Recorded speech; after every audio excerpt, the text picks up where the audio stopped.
Eh bien aujourd'hui, comme vous le savez, nous abordons la 7e partie d'une série sur la fin du monde. Et donc je vous invite à prendre vos Bibles et nous allons à Apocalypse chapitre 20.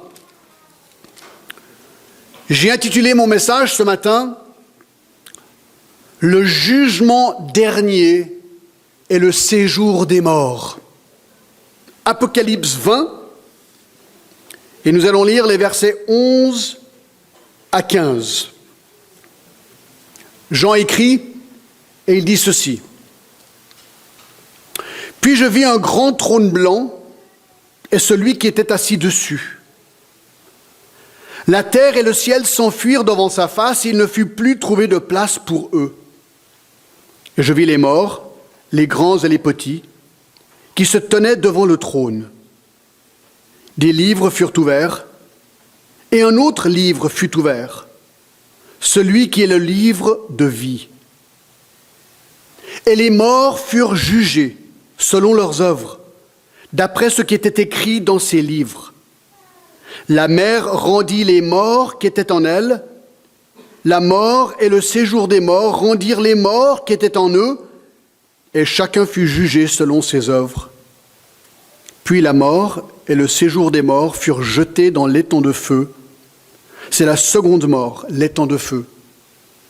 Quiconque ne fut pas trouvé écrit dans le livre de vie fut jeté dans l'étang de feu. Alors comme je viens de le dire, c'est la 7e partie de notre série sur la fin des temps, inspirée à la base de Marc chapitre 13, parce que nous sommes en train de parcourir lentement l'évangile de Marc. Et nous avons essayé, tant bien que mal, de tracer d'une manière chronologique les événements de la fin du monde comme ils sont décrits dans la Bible. Donc les premières 6 parties, premièrement, on a vu le commencement des douleurs. Deuxièmement, l'Antichrist. Troisièmement, la grande tribulation. Quatrièmement, l'enlèvement de l'Église. Cinquièmement, la bataille d'Armageddon et le retour de Jésus-Christ. Sixièmement, le royaume qu'on appelle le millénium. Et septièmement, aujourd'hui, le jugement dernier et le séjour des morts. Et ce qui est étonnant avec ces 5 derniers versets d'Apocalypse chapitre 20, c'est qu'en fait, il nous présente, mes amis, la fin de l'histoire humaine et le début de l'état éternel des hommes. C'est ici, en somme, que l'histoire humaine se termine. C'est ici la fin de l'histoire. C'est ici que les hommes qui ont refusé de se repentir et de se laisser être pardonnés par Dieu au travers de son Fils Jésus-Christ seront jugés pour tout le mal qu'ils auront commis. De ce fait, écoutez bien ce que je vais dire, ce passage est le passage le plus triste de toute la Bible. Et je vous avoue qu'en arrivant ce matin devant vous, j'ai une difficulté. Car mon grand souci, je l'avoue, c'est de ne pas savoir comment prêcher ce message ce matin.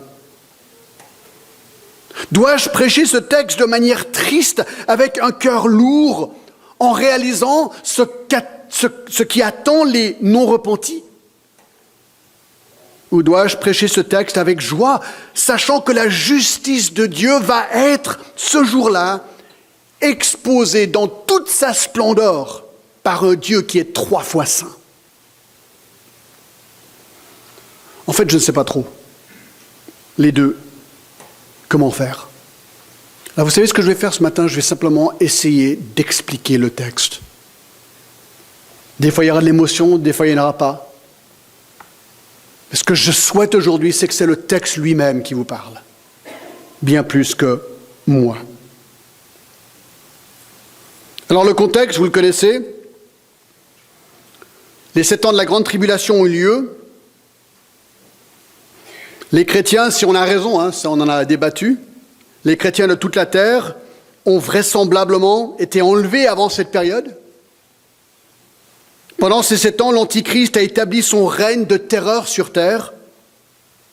Puis Jésus revient sur terre avec les siens et suite à la bataille d'Armageddon, condamne l'Antichrist à l'étang de feu. Le royaume de Dieu sur terre, appelé le millénium, est inauguré et cette période termine avec une dernière bataille, celle de Gog et Magog, où Jésus détruit les impies par le feu et où le diable est finalement lui aussi condamné à l'étang de feu. Chapitre 21, verset 10.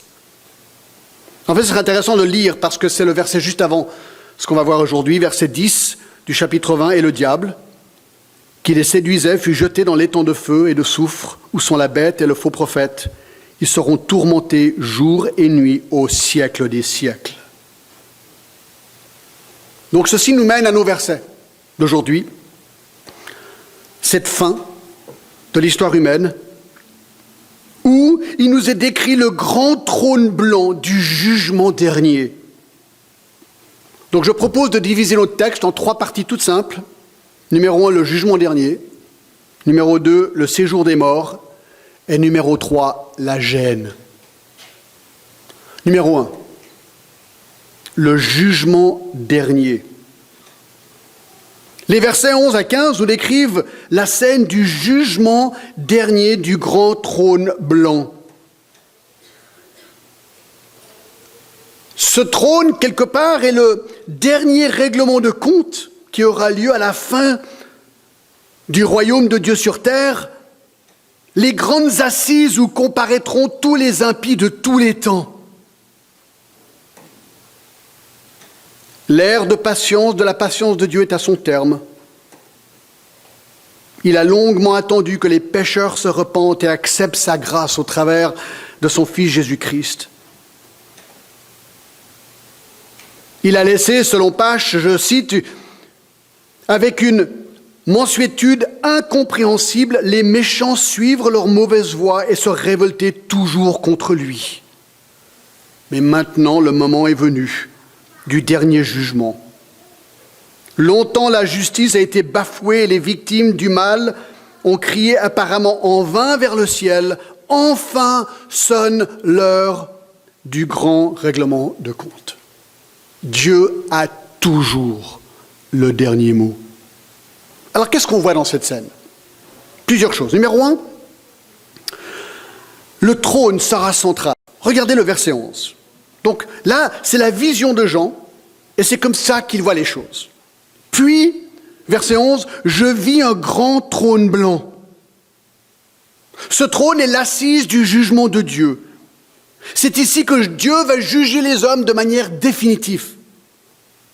Notez que le trône est grand parce qu'il représente certainement l'autorité, la majesté de Dieu. On voit qu'il est aussi blanc, un symbole de la pureté et la sainteté d'un Dieu 3 fois saint. 2. Le juge sera vraisemblablement Jésus.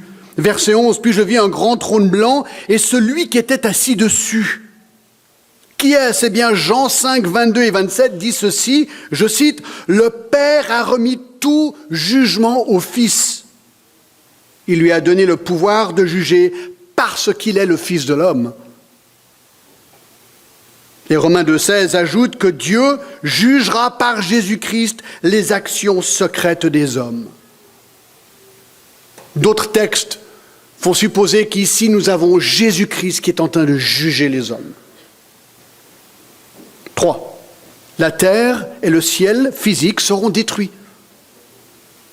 Verset 11, « Puis je vis un grand trône blanc, et celui qui était assis dessus, la terre et le ciel s'enfuirent devant sa face, et il ne fut plus trouvé de place pour eux. » Cette phrase semble indiquer la disparition pure et simple de la terre et de notre univers comme nous le connaissons aujourd'hui. Et il n'y a nulle part pour les mettre, donc ils sont détruits.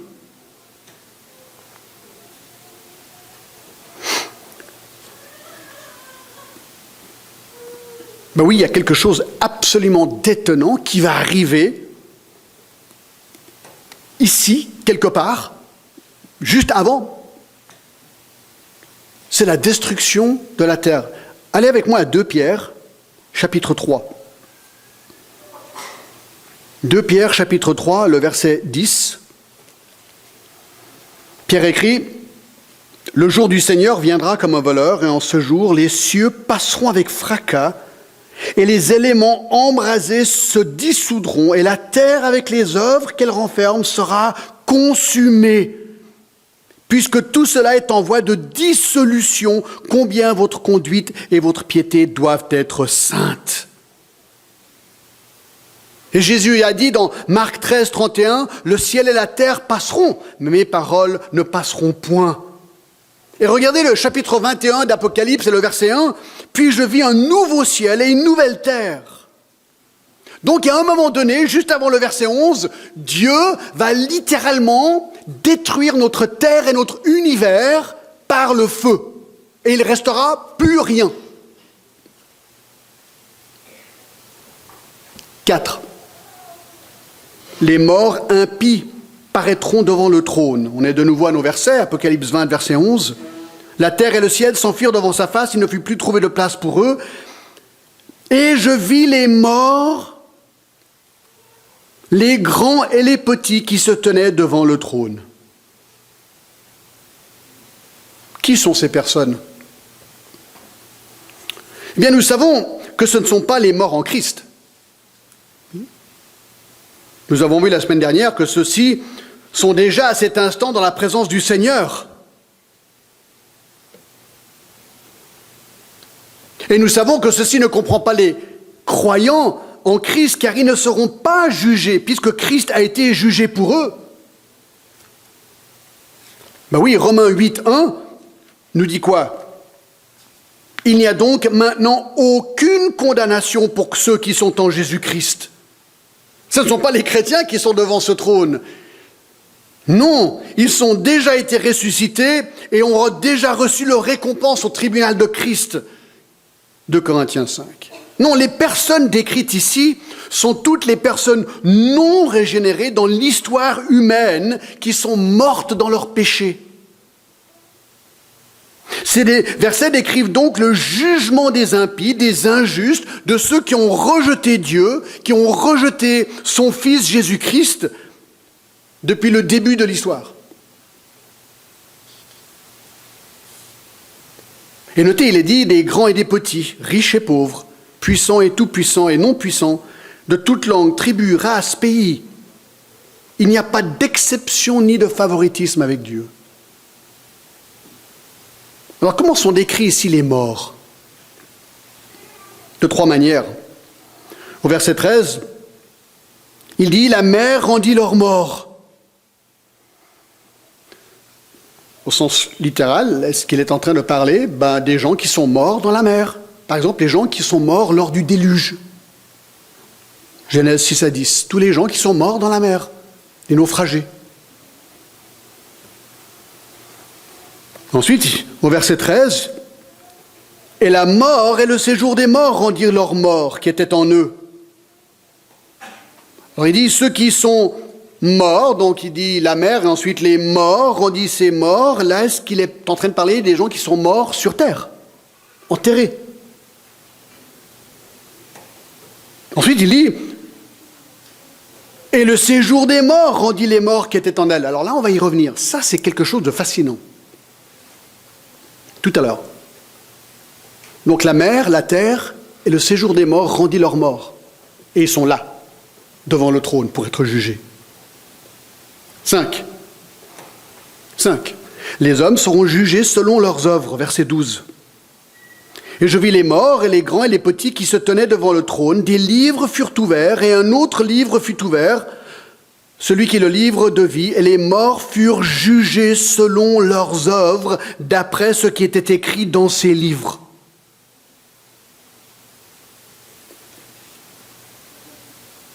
La simple réalité, d'après ce qu'on lit, c'est que chacun sera jugé ce jour-là pour ses œuvres, pour ses actions, pour ses paroles, pour ses pensées. Il est dit que des livres furent ouverts, les livres contenant le détail de chacune des œuvres mauvaises qu'auront commis chacun des morts impies pendant leur vie. Alors, quel type d'œuvre précisément?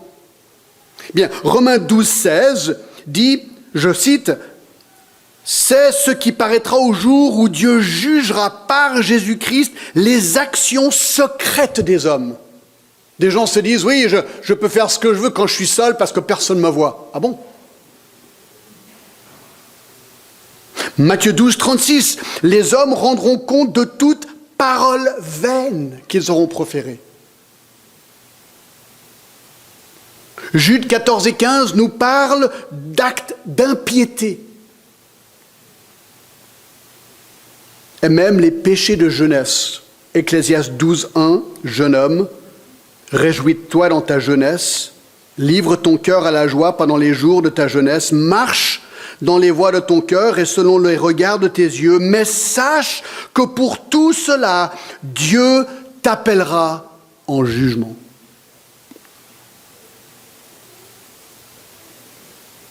En fait, toutes les œuvres, sans exception, seront jugées, Ecclésiaste 12, 16, car Dieu amènera toute œuvre en jugement au sujet de tout ce qui est caché. Donc nous voyons ici que ces gens seront jugés strictement selon leurs œuvres, inscrites dans les livres, et personne ne pourra être disculpé. Ouais, c'est presque comme un grand film. Toute bouche sera fermée et tout le monde sera reconnu coupable devant Dieu. Le manque d'œuvres justes révélera la vraie nature de chacun. Alors là, peut-être une question surgit. Si les hommes sont jugés pour leurs œuvres, est-ce que cela veut dire qu'on est sauvé par nos œuvres? Est-ce que je dois faire beaucoup de bonnes œuvres pour ne surtout pas être jugé? Eh bien, la réponse est simple. Essayez. Essayez. C'est impossible de faire que le bien.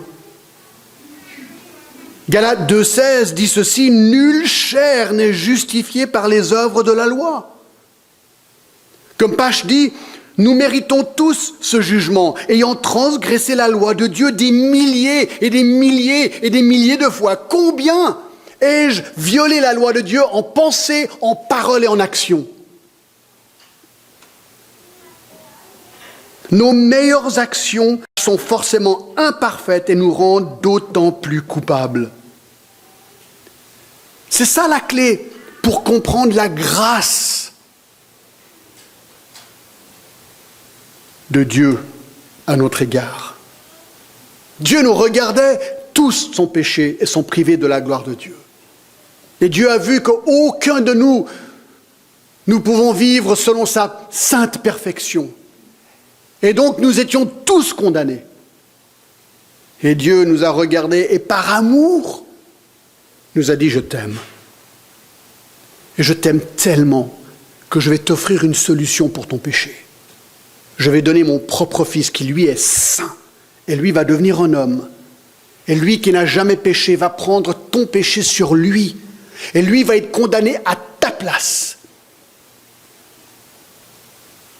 Et en retour, lui te donne sa justice, le pardon.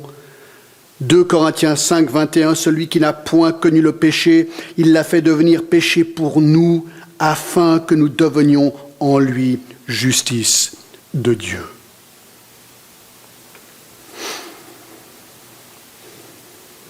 Voyez-vous, une amélioration n'est pas ce que l'homme a besoin.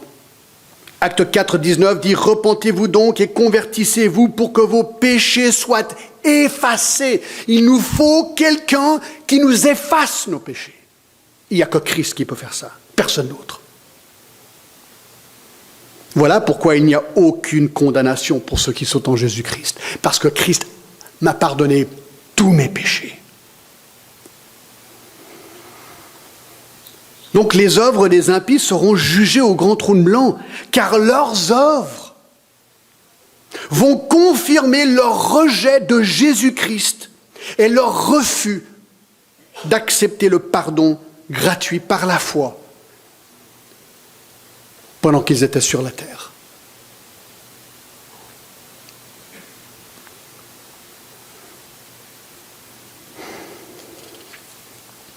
6. Le livre de la vie sera consulté. Verset 12. On apprend qu'un autre livre fut ouvert, celui qui est le livre de vie. Et le verset 15 continue. Et quiconque ne fut pas trouvé écrit dans le livre de la vie fut jeté dans l'étang de feu.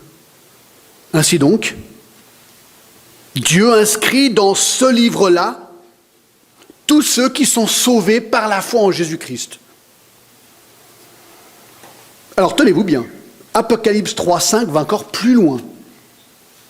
Apocalypse 3.5 dit ceci: celui qui vaincra sera ainsi revêtu de vêtements blancs. Je n'effacerai point son nom du livre de vie, et je confesserai son nom devant mon Père et devant ses anges.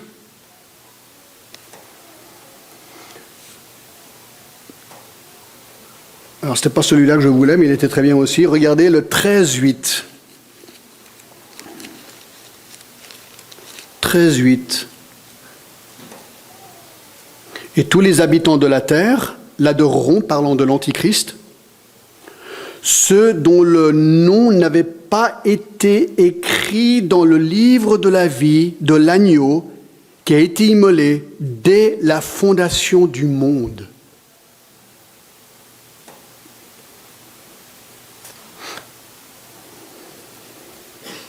Alors bien sûr, avant la fondation du monde, verset 4 de Éphésiens 1, en lui, il nous a élus avant la fondation du monde pour que nous soyons saints et irréprochables devant lui. Donc ce livre, ce fameux livre, contient le nom de ceux qui sont sauvés.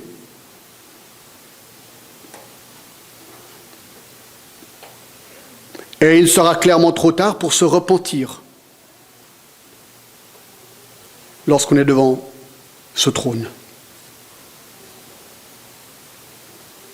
7. Le verdict sera donné. Le verset 15.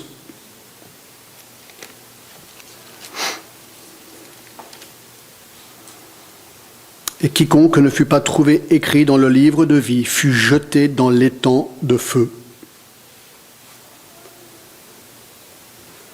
Écoutez, c'est horrible de penser à ces choses. C'est pour ça que je ne sais pas exactement comment le dire. Je lis, je regarde, j'examine. On ne peut pas lire ces mots et ne pas être pris par le sérieux de ce qu'on est en train de lire ici. Le verdict donné, c'est l'étang de feu. Et ce que j'ai trouvé intéressant cette semaine en étudiant tout cela, c'est que ça fait plus de 2000 ans, plus de 2000 ans, que c'est clairement annoncé. La parole de Dieu est accessible. Et depuis 2000 ans, ces versets existent, ils sont là.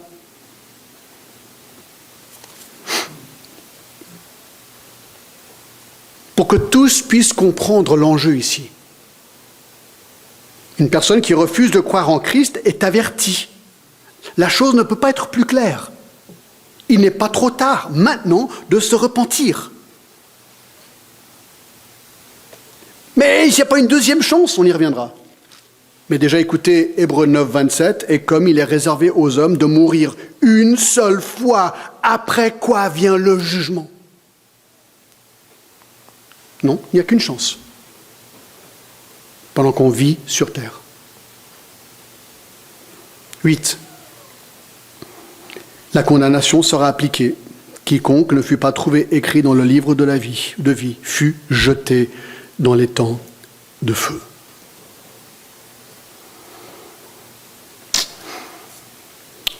Mes amis, nous avons fait un parcours rapide, on n'a pas fini,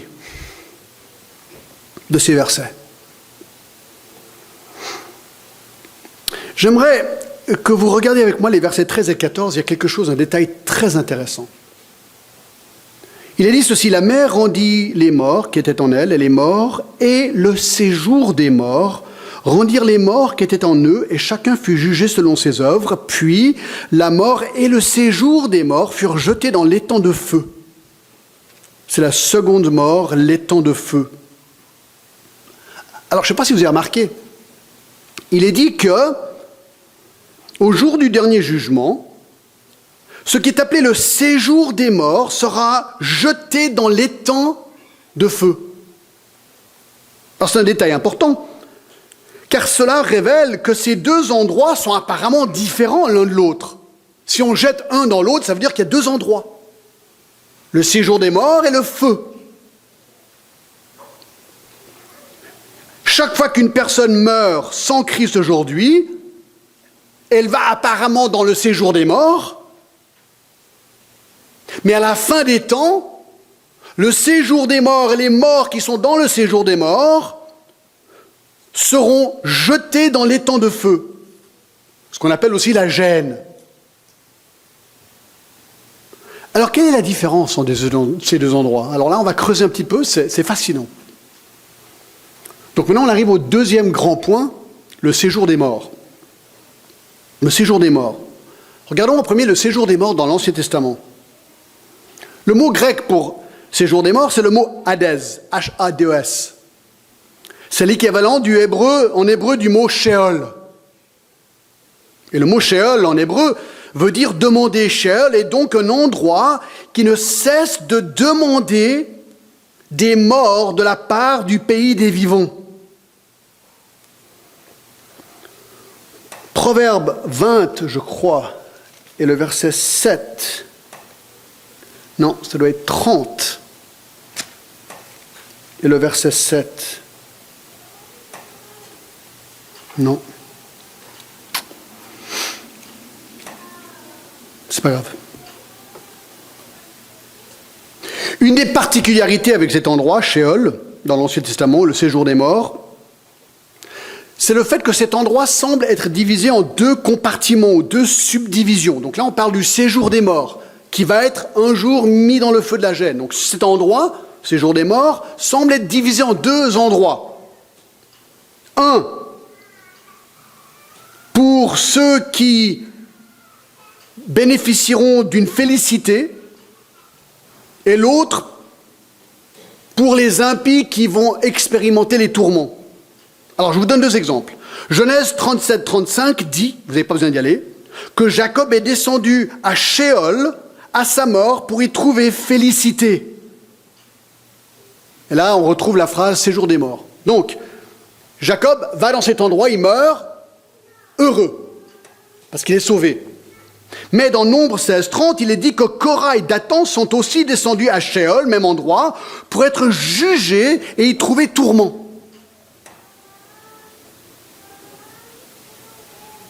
Donc dans l'Ancien Testament, Sheol et le séjour des morts étaient l'endroit où allaient les morts, les hommes justes pour jouir de félicité et les impies pour y souffrir les tourments de la souffrance. Passons au Nouveau Testament. Alors là, c'est vraiment intéressant. Sans surprise, dans le Nouveau Testament, les choses sont exactement pareilles. On l'a vu dans notre verset 14 que le séjour des morts est un endroit temporaire pour les morts, puisque le séjour des morts sera un jour jeté dans le feu éternel.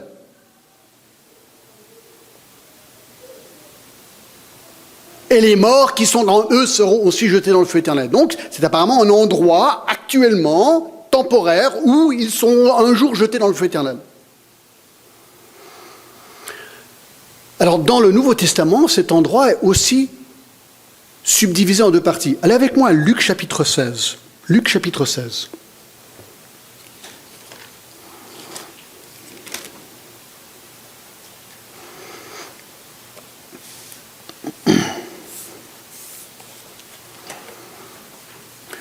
C'est le texte définitif sur le sujet. Un texte, franchement, comme tous ces textes, incroyable. Pas dans le sens littéral de incroyable, ils sont croyables, mais c'est vrai qu'ils font frissonner, quoi. Alors avant de lire cette histoire à partir du verset 19, la question se pose, est-ce que c'est une histoire inventée comme une parabole que Jésus donne, ou est-ce que c'est quelque chose de réel, une histoire réelle? Alors écoutez bien la réponse. Dans toutes les paraboles de Jésus, jamais un nom réel est-il employé pour décrire le nom d'un personnage fictif. Jamais. Or ici, il y a deux noms propres utilisés ici, le nom d'Abraham, le père des Juifs, et le nom de Lazare. Donc ces deux noms nous font penser que cette histoire est vraiment réelle. Il décrit une scène réelle. Et le but de ce récit, c'est d'illustrer que le choix de notre éternité est scellé pendant que nous sommes sur terre. Alors on va parcourir assez rapidement ce texte. Il fait vraiment frissonner. Verset 19. Jésus raconte cette parabole et il dit « Il y avait un homme riche qui était vêtu de pourpre et de fin lin et qui chaque jour menait joyeuse et brillante vie. Un pauvre nommé Lazare était couché à sa porte, couvert d'ulcères, et désireux de se rassasier des miettes qui tombaient de la table du riche, et même les chiens venaient encore lécher ses ulcères. » Donc ces versets nous donnent le contraste entre ces deux hommes. L'homme riche vivait que pour ses richesses, pendant que Lazare avait pour amis les chiens qui venaient lécher ses ulcères.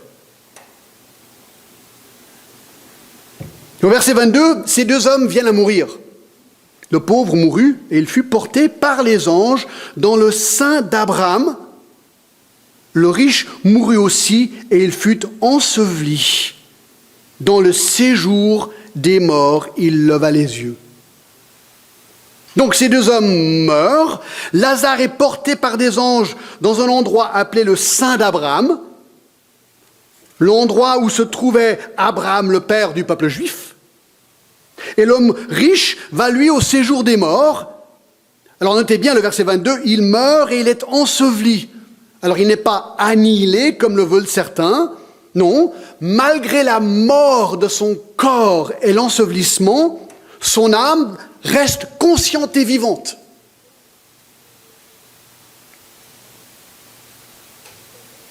Donc verset 23, dans le séjour des morts, il leva les yeux, et tandis qu'il était en proie au tourment, il vit de loin Abraham et Lazare dans son sein. Alors ce qu'on remarque ici, c'est que l'homme riche souffre dans cet endroit. Il est dit au verset 23 qu'il est en proie au tourment. On va voir dans quelques instants qu'il a soif, qu'il souffre cruellement, qu'il est entouré d'une flamme qui le brûle mais qui ne le consume pas et qu'il est parfaitement conscient. Je continue. Il vit de loin Abraham et Lazare dans son sein. Il s'écria, « Père Abraham, Abraham, aie pitié de moi et envoie Lazare pour qu'il trempe le bout de son doigt dans l'eau et me rafraîchisse la langue, car je souffre cruellement dans cette flamme. » Il souffre, il est conscient, il est dans les flammes, il est tourmenté, c'est ce que le texte dit. Et il a soif. Verset 25, Abraham répondit, « Mon enfant, souviens-toi que tu as reçu tes biens pendant ta vie, et que Lazare a eu les maux pendant la sienne. Maintenant, il est ici consolé, et toi, tu souffres. » Voici la justice de Dieu. Le choix de chacun avait été fait. L'homme riche avait vécu sa vie pour lui-même, et ses richesses, il les avait utilisées non pour honorer Dieu, même pas pour aider autrui, mais que pour lui-même, tandis que Lazare avait supporté sa pauvreté sans aucune parole d'amertume comme Job dans son épreuve, en acceptant et en remettant son sort à l'Éternel qu'il avait créé. Alors ce qui est intéressant ici, mes amis, c'est qu'on a quand même l'impression qu'il y a deux endroits, deux compartiments dans cet endroit. Le verset 25, il dit « Mon enfant, souviens-toi que tu as reçu les biens pendant ta vie et que Lazare a eu les maux pendant la sienne. Maintenant, il est ici consolé et toi, tu souffres. » C'est intéressant ce petit mot « ici ». On a l'impression que les deux sont dans le même endroit, ici. Bien sûr, subdivisés. Alors regardez verset 26. « D'ailleurs, il y a entre nous et vous un grand abîme, afin que ceux qui voudraient passer d'ici vers vous ou de là vers nous ne puissent le faire. » Ce n'est pas possible.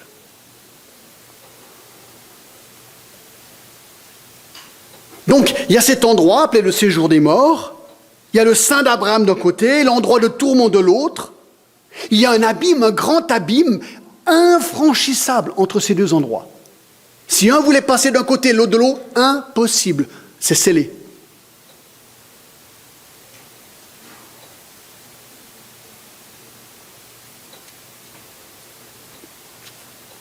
C'est pour ça que Hébreux 9, 27, que j'ai cité tout à l'heure, que l'homme meurt une fois, après quoi vient jugement. Une fois dans ce lieu, le temps de grâce est terminé. Le sort est scellé une fois pour toutes. Alors ceci élimine l'idée populaire aujourd'hui comme quoi il y a une deuxième chance après la mort. Non, l'homme riche cherche sa deuxième chance. Là. Elle est en vain. Le choix de l'éternité doit être fait sur terre, mes amis.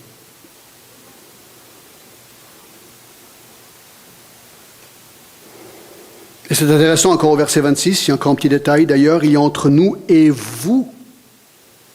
Ils ne sont pas seuls.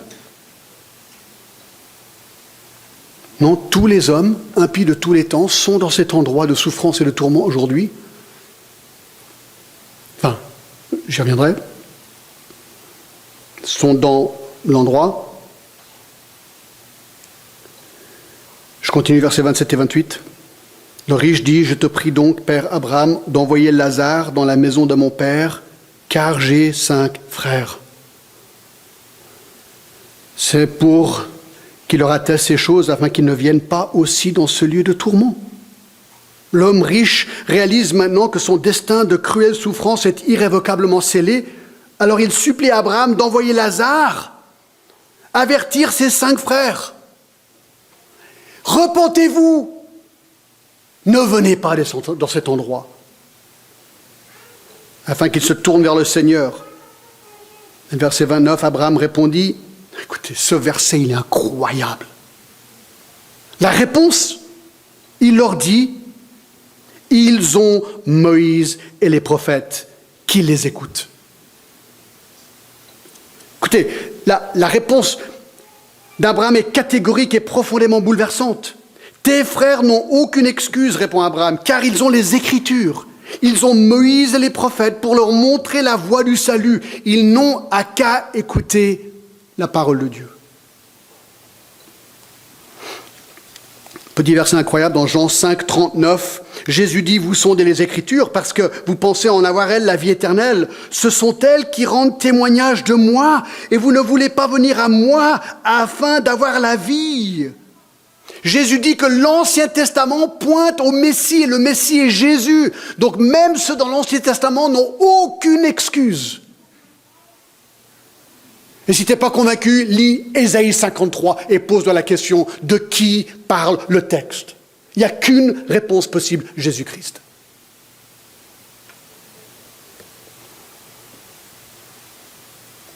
Alors verset 30, et il dit, non, Père Abraham, mais si quelqu'un des morts va vers eux, ils se repentiront.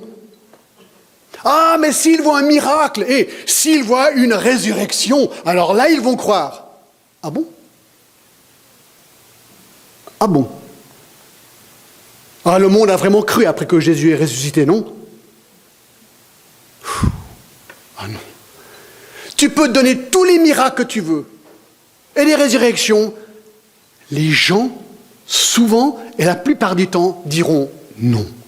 Je préfère mon péché qu'au pardon, même si tu me le prouves par une résurrection. C'est incroyable. Donc c'est ce qu'il dit au verset 30. Non, Père Abraham, mais si quelqu'un des morts va vers eux, ils se repentiront. Et Abraham lui dit, s'ils n'écoutent pas Moïse et les prophètes, ils ne se laisseront pas persuader même si quelqu'un des morts ressuscitait.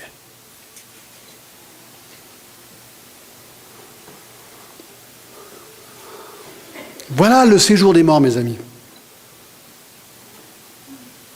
L'Ancien Testament, comme le Nouveau Testament, semble affirmer que Sheol ou Hadès est un endroit réel qui existait déjà au temps d'Abraham, qui existait au temps de Jésus, un lieu où va tous les hommes qui meurent. Cet endroit semble être divisé en 2 compartiments, un de cruelles souffrances et de tourments pour les impies, et de consolation et de félicité pour les justes. Depuis le début de la Genèse, écoutez bien, jusqu'à la résurrection de Jésus-Christ, tous les hommes de tous les temps, au moment de leur mort, sont allés dans un de ces 2 côtés. Maintenant, qu'est-ce qui s'est passé lorsque Jésus-Christ est arrivé sur la scène ? La Bible nous enseigne que quelque chose d'extraordinaire s'est passé. Jésus est mort. Qu'est-ce qu'il a fait 3 jours plus tard? Il est ressuscité. Question, qu'est-ce qu'il a fait pendant ces 3 jours? C'est intéressant, non, comme question? 1 Pierre 3,18. Alors, on n'a pas le temps de tout donner à fond, je vous donne simplement un très rapide.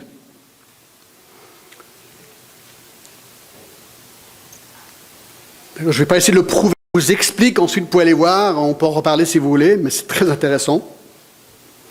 Versets 18 et 19, je vais juste les lire. Christ aussi a souffert une fois pour les péchés, lui juste pour les injustes, afin de nous amener à Dieu. Il a été mis à mort quant à la chair et rendu vivant quant à l'esprit, dans lequel aussi il est allé prêcher aux esprits en prison, qui autrefois avaient été incrédules. Je m'arrête là.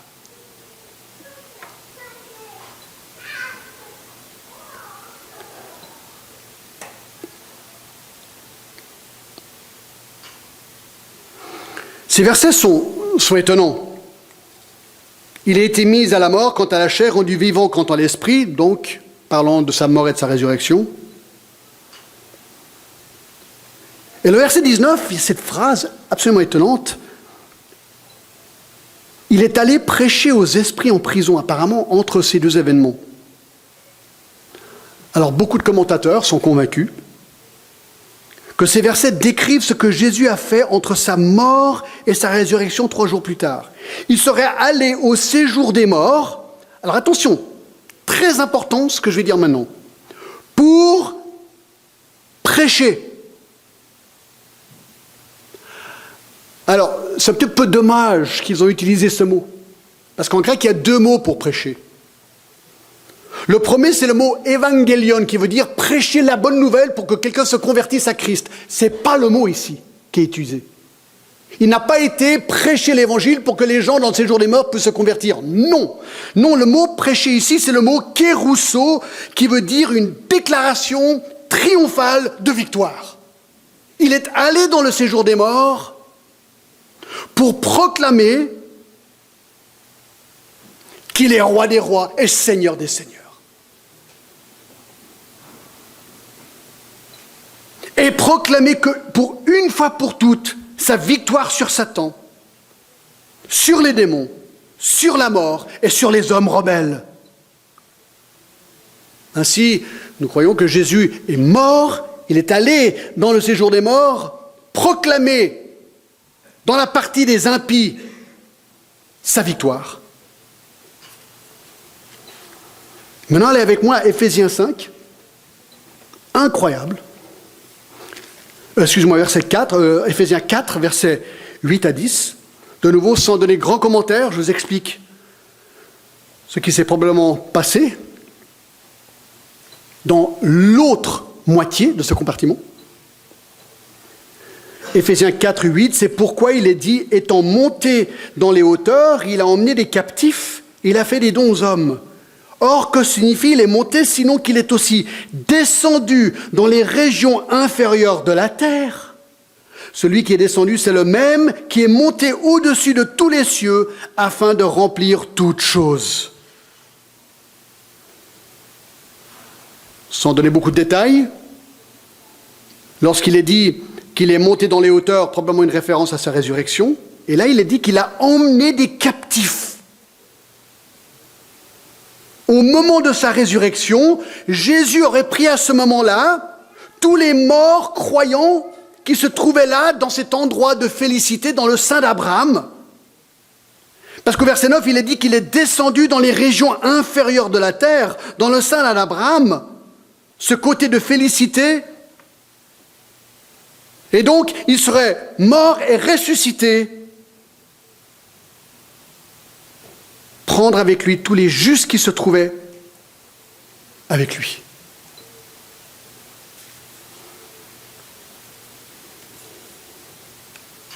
Je ne sais pas si vous avez déjà pensé à cette question. Vous savez, le brigand sur la croix. Lorsque Jésus lui a dit, en vérité, je te dis, aujourd'hui tu seras avec moi dans le paradis. Alors le paradis, le sein d'Abraham, était considéré le paradis pour beaucoup, c'est comme ça qu'il parlait de cet endroit. Eh bien, l'instant où Jésus est mort sur la croix, et que cet homme est mort avec lui, eh bien, le premier brigand repenti descendit dans le sein d'Abraham, les autres dans l'endroit de tourment. Et donc, il était avec lui ce jour-là dans le paradis. 3 jours plus tard, lors de la résurrection, il a pris avec lui tous ces gens. Alors, qu'est-ce que ça veut dire? Ça veut dire que lorsque quelqu'un meurt aujourd'hui, que se passe-t-il? Paul avait compris, parce que dans Philippiens 1, 21, il dit « Car Christ est ma vie, et mourir m'est un gain.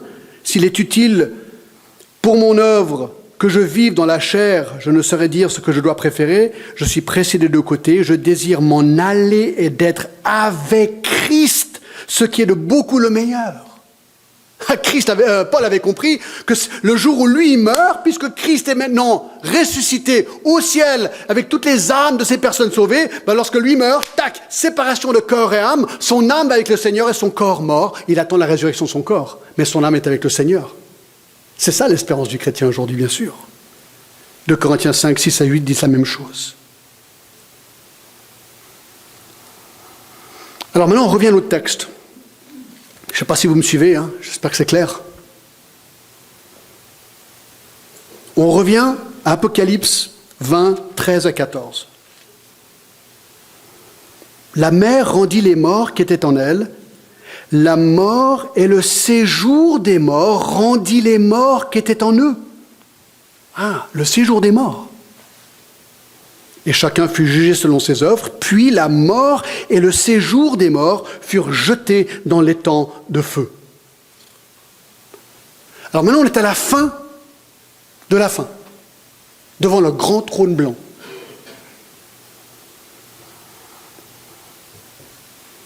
Et là, nous voyons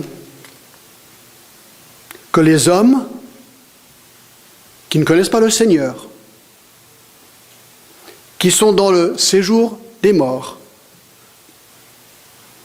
Le séjour des morts rendit ses morts, verset 13, et le séjour des morts fut jeté dans l'étang de feu avec eux. Et cet endroit, c'est le nom de Gêne, la Gêne. C'est le dernier point, la Gêne. Ce feu éternel, l'étang de feu, la Gêne. Le mot grec, Gêne, vient de l'hébreu, vallée de Hinnon, une vallée proche de Jérusalem, on l'a vu quand on y était. Là, dans le passé d'Israël, il y avait des sacrifices humains. À l'époque de Jésus, cette vallée était devenue l'endroit des déchets de Jérusalem qui étaient brûlés. Il y avait tellement de déchets, c'était un endroit qui brûlait constamment. Et donc, c'est devenu le symbole pour la Gêne, le feu éternel.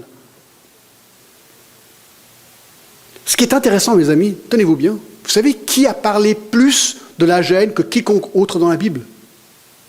Jésus. Jésus. Alors, qu'en est-il de cet endroit? Vous savez, beaucoup de gens ont essayé de nous faire dire ce que la Bible ne dit pas. Vous savez, je vais être honnête avec vous. Une partie de moi, je suis révolté par l'idée d'un enfer éternel. Ça, c'est le côté humain de John Glass.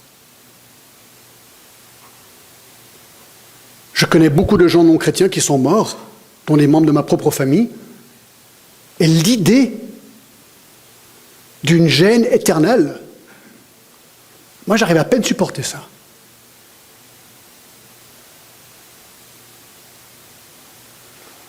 Et c'est à ce moment-là que je dois repenser à qui est Dieu et sa sainteté et sa justice. Et mon offense était tellement grande à son égard qu'il a offert son propre fils pour moi. Apparemment, le péché est très très grave aux yeux de Dieu.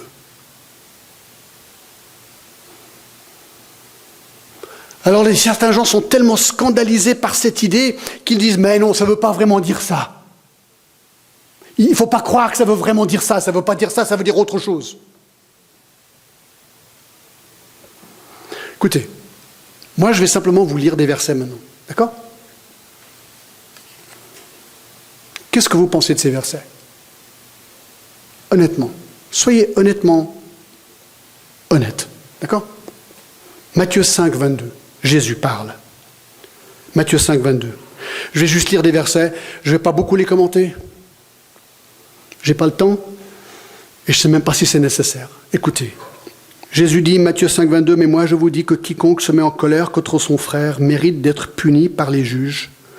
Que celui qui dira à son frère, Raka, mérite d'être puni par le Sanhédrin, et que celui qui dira insensé mérite d'être puni par le feu de la géhenne. » C'est Jésus qui dit ça. Il dit, tout comme le meurtre, la colère peut mener une personne à l'enfer si elle ne se repent pas. Chaque parole sera jugée. Matthieu 5, 29, si ton œil droit est pour toi une occasion de chute, arrache-le et jette-le loin de toi. Car il est avantageux pour toi qu'un seul de tes membres périsse et que ton corps entier ne soit pas jeté dans la géhenne. Et si ta main droite est pour toi une occasion de chute, coupe-la et jette-la loin de toi, car il est avantageux pour toi qu'un seul de tes membres périsse et que ton corps entier n'aille pas dans la géhenne. Jésus. Matthieu 7, 19. Tout arbre qui ne porte pas de bons fruits est coupé et jeté au feu. Là, il parle de faux prophètes. Matthieu 7, 23. Alors je leur dirai ouvertement, je ne vous ai jamais connu, retirez-vous de moi, vous qui commettez l'iniquité. Retirez-vous de moi. Et là, bien qu'il n'utilise pas le mot géhenne ici, on voit que c'est une séparation de lui. Matthieu 8, 12. Mais les fils du royaume seront jetés dans les ténèbres du dehors, où il y aura des pleurs et des grincements de dents. Pourquoi est-ce que les gens pleurent? Parce qu'ils souffrent. Et qu'est-ce que ça veut dire grincer des dents? C'est quand tu as tellement mal. Oh, c'est ce qu'il dit. Matthieu 10, 28. Ne craignez pas ceux qui tuent le corps et qui ne peuvent tuer l'âme. Craignez plutôt celui qui peut faire périr l'âme et le corps dans la géhenne. Jésus. Matthieu 13, 49 à 50, il sera de même à la fin du monde. Les anges viendront séparer les méchants d'avec les justes et ils les jetteront dans la fournaise ardente où il y a des pleurs et des grincements de dents.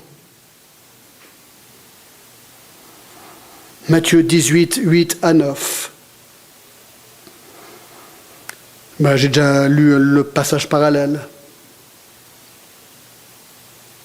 Matthieu 22, 13, alors il dit au serviteur, lie-lui les pieds, les mains et jetez-les dans le ténèbre du dehors où il y aura des pleurs et des grincements de dents. Aux faux prophètes, aux sectes, il dit ceci, Matthieu 23, 15, malheur à vous, scribes et pharisiens hypocrites, parce que vous courez la mer et la terre pour faire un prosélyte, et quand il est devenu, vous en faites un fils de la géhenne 2 fois plus que vous. Matthieu 23, 33, aux scribes et aux pharisiens, il dit, serpent, race de vipères, comment échapperez-vous au châtiment de la géhenne?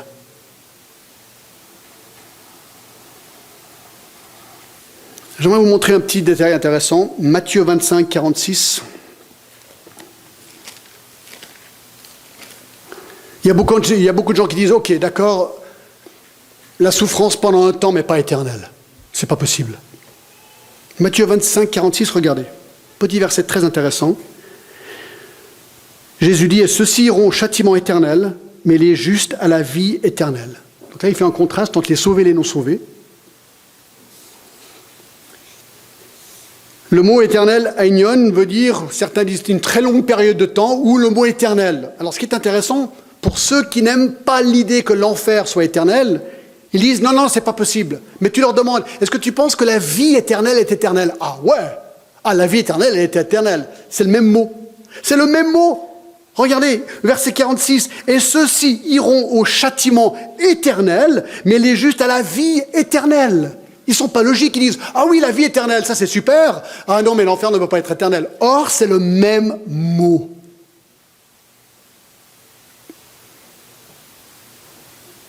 Il faut être cohérent.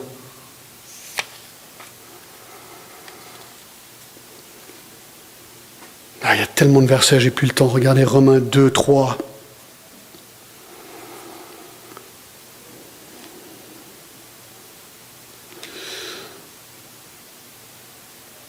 Regardez le verset 4. Chapitre 2, verset 4. Méprises-tu les richesses de la bonté et la patience de sa longanimité, ne connaissant pas que la bonté de Dieu te pousse à la repentance, mais par ton endurcissement et par ton cœur impénitent, tu t'amasses un trésor de colère pour le jour de la colère et de la manifestation du juste jugement de Dieu. Les gens qui refusent de se repentir, c'est comme il y a une sorte de masse de colère. Cette colère de Dieu s'accumule, et à la fin, c'est ce qu'il dit. C'est ce qu'il dit. Oh, 2 Thessaloniciens 1, 6 à 9, des versets incroyables. 2 Thessaloniciens, chapitre 1, verset 6, « Car il est de la justice de Dieu de rendre l'affliction à ceux qui vous affligent et de vous donner à vous qui êtes affligés du repos avec nous, lorsque le Seigneur Jésus apparaîtra du ciel avec ses anges et sa puissance au milieu d'une flamme de feu pour punir ceux qui ne connaissent pas Dieu et ceux qui n'obéissent pas à l'évangile de notre Seigneur Jésus. Ils auront pour châtiment une ruine éternel, loin de la face du Seigneur et de la gloire de sa force. »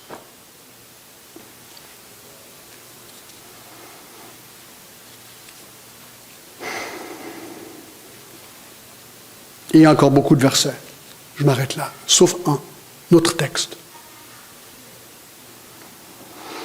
Je relis le verset 13. « La mer rendit les morts qui étaient en elle, et la mort et le séjour des morts rendirent les morts qui étaient en eux, et chacun fut jugé selon ses œuvres. Puis la mort et le séjour des morts furent jetés dans l'étang de feu. C'est la seconde mort, l'étang de feu. Quiconque ne fut pas trouvé écrit dans le livre de vie fut jeté dans l'étang de feu. »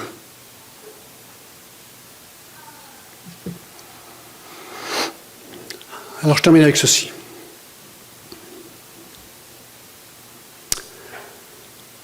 La doctrine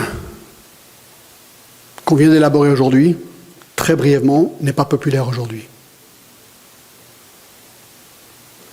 Il y a même des chrétiens qui refusent de dire non, ça ne peut pas vraiment être vrai. Des chrétiens.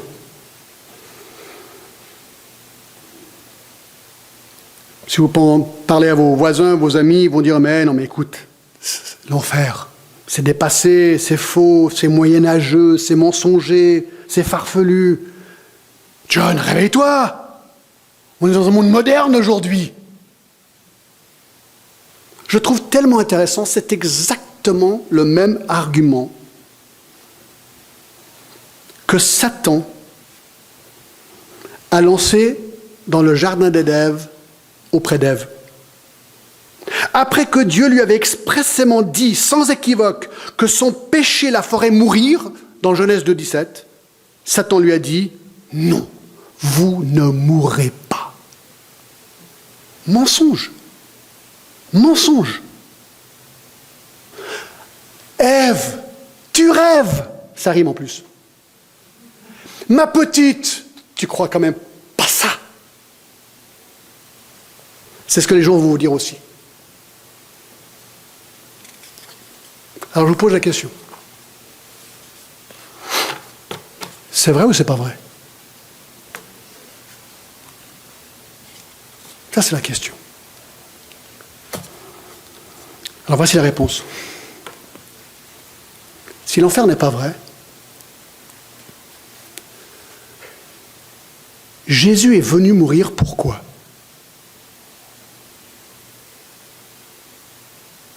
Pour nous sauver de quoi?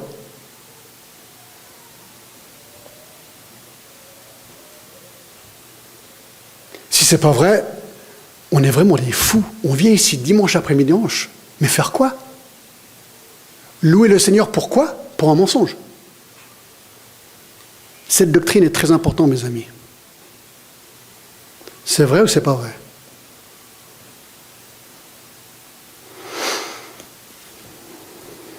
Seigneur, merci. Merci parce que nous avons été bousculés aujourd'hui. Ouais, ce grand trône blanc, ce jugement dernier, le séjour des morts, la gêne. Seigneur, ce sont des doctrines difficiles d'un côté, mais justes de l'autre, parce que tu es juste. Et Seigneur, maintenant, nous allons prendre la Sainte Seine ensemble. Seigneur, en tenant le pain et en buvant le vin, qu'on puisse bien réfléchir, que ce n'est pas simplement un rite, mais que nous nous rappelons que l'œuvre de Jésus-Christ a tout changé pour l'éternité. Et pour cela, Seigneur, nous te rendons un culte pour l'éternité. Et si quelqu'un, ce matin, ne connaît pas Christ, qu'il puisse maintenant dire Jésus. Jésus, je veux être épargné cet endroit. Je me repens de mes péchés. Je crois que tu es mort et ressuscité pour moi. Sauve-moi maintenant. Je te remercie au nom de Jésus. Amen.